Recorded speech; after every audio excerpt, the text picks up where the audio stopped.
Bueno, guapísima. Cuéntame, chica Tampax. Chica Tampax, hombre, es que ha llegado la revolución absoluta a Tampax Per. Es algo maravilloso que todas esperamos. ¿Pero qué tiene? ¿Mete tres? Porque es que ya que pueden inventar más en un Tampax. Tiene de todo, tiene hasta tope. Con esto te lo digo todo. Tiene hasta tope para que no vaya nada para abajo y todo suba para arriba. O sea, que es maravilloso. Tiene una aplicación muy comodísima de poner. La verdad que es verdad que hay muchas chicas que solo lo utilizan en verano y es alucinante porque este Tampax lo puedes utilizar todo el año y no te das cuenta ni que lo llevas puesto. Yo la verdad que agradezco a Tampax que hayan inventado esto. Además ahora para la cocina, la playa, esas cosas. Para todo, porque además en verano con el calor, uno se está moviendo muchísimo y viene muy bien porque es cómodo, porque no lo notas y parece que ni siquiera tienes el periodo. Las mujeres tenemos que vivir con eso y que nos faciliten con este tipo de Tampax, pues es maravilloso, la verdad que yo estoy feliz.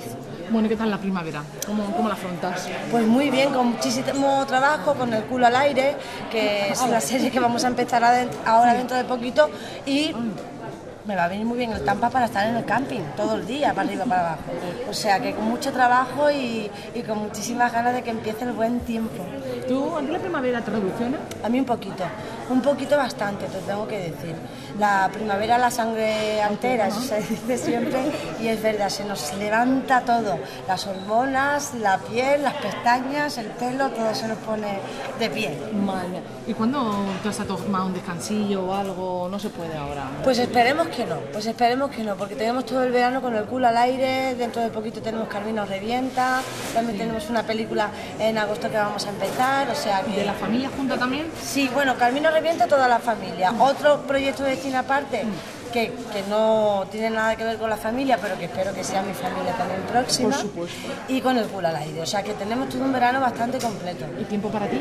Tiempo para mí, pues únicamente cuando me pongo Tampax. es mi regalo, el regalo que yo me hago a mí. Poquito, pero la verdad que toquemos madera y que esperemos que sea mucho tiempo así. Pues nada, muchísimas gracias, guapa. Gracias a vosotros. Chao.